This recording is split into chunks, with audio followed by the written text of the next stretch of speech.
Today looks simple. A scenic drive, a few famous stops, maybe an ice cream, maybe some mountains. What could possibly go wrong? Then I looked at the route and realized we're driving through some of the most spectacular scenery in New Zealand, which means our biggest challenge today. We'll be making any progress at all because every 5 minutes there's another viewpoint demanding attention. Before setting off, we've got the GPS loaded, route checked, roads confirmed. And yes, everything today is on sealed public roads, which is good because mountain roads already provide enough excitement on their own. Let's hit the road. Many people say this is one of the most beautiful drives in New Zealand. After about 10 minutes, I can see why. The road hugs the edge of Lake Wakatipu. Mountains rise straight from the water, and every corner reveals another ridiculous view. Honestly, at this point, the scenery feels like it's competing with itself. Lake Wakatipu is New Zealand's third largest lake, and according to local legend, its rhythmic rise and fall is caused by the heartbeat of a sleeping giant beneath the water. Now, scientifically, it's actually caused by a natural phenomenon called a siege. But honestly, the giant story is much more fun. Our first stop is 7 Mile Scenic Reserve, a peaceful stretch of native forest right beside the lake. The walking tracks here are easy, the views are incredible, and the bird life can be surprisingly active.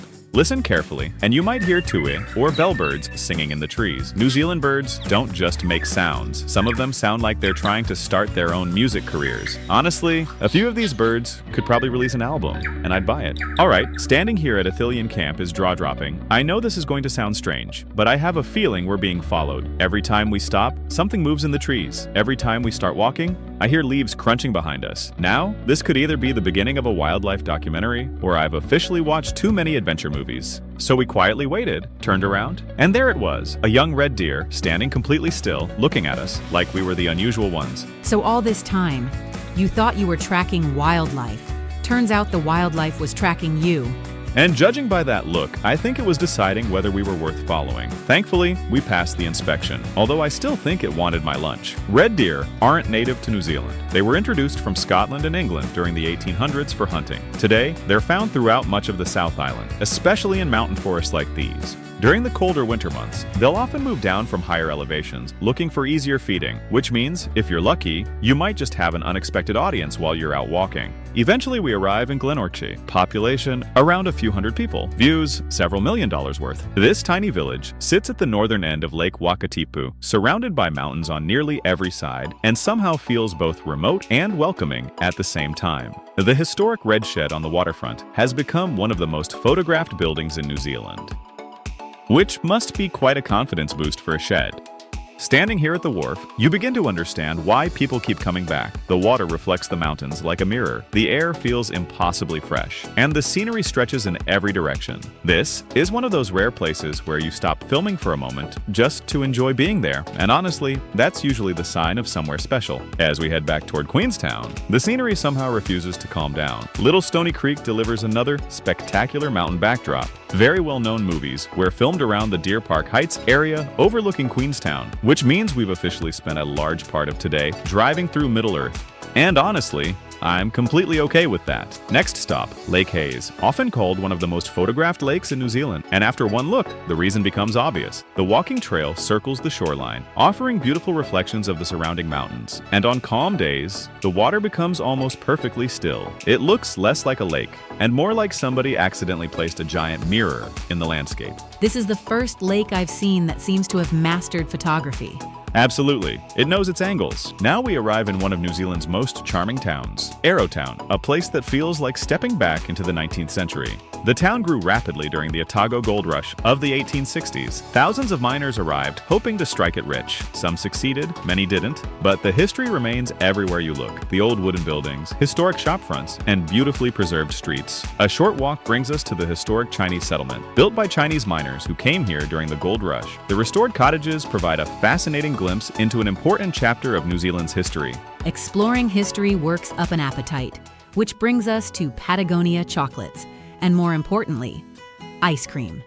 At this point, it would be irresponsible not to stop, purely for cultural research. Naturally, Your research seems to involve an impressive number of desserts.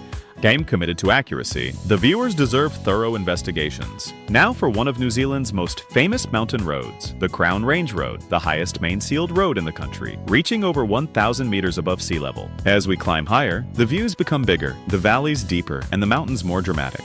This is where keeping an eye on the vehicle really matters. Steep grades, sharp bends, and scenery capable of distracting even the most focused driver. Thankfully, we're taking it slow, enjoying the journey, and making sure the camper van enjoys it too. Our final stop today is Cardrona, home to one of New Zealand's most famous hotels, the Cardrona Hotel, built in 1863 and still welcoming travelers more than 160 years later. Nearby, you'll also find the famous Cardrona Bra Fence, one of the country's strangest roadside attractions, proof that sometimes the most unexpected landmarks become the most memorable. And fascinatingly, New Zealand has a wonderful habit of embracing its quirky side. From lakes and mountains to film locations and gold rush history, today felt like several adventures packed into one. And tomorrow, the journey continues. Quick question. What is special about the Crown Range Road? A. It's New Zealand's longest road. B. It's the highest main sealed road in New Zealand. C. It was built during the gold rush. D. It circles Lake Wakatipu. Lock in your answer. Tomorrow, we'll discover even more incredible landscapes hidden among New Zealand's mountains. Curiosity travels well. See you in the next one. We have a winner, and I am not being chill about it. Someone just took that leaderboard apart like it was light practice. Moves were intentional. Timing was locked. Confidence, unbothered.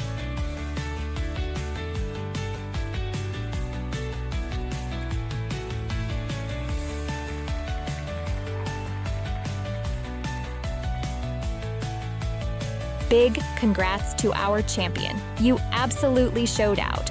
Your notification is about to land quicker than a live patch update. Keep an eye on your comments. We'll grab your details and get that prize moving your way. Smooth process, zero chaos.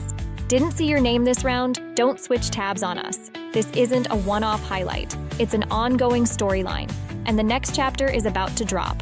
Fresh reset, clean board, new energy, so power up those fingers, because the next spotlight, it might land right on you. No hesitation, no slow reactions, no watching from the sidelines. Stay bold, stay sharp, stay locked in. Let's see who takes it next.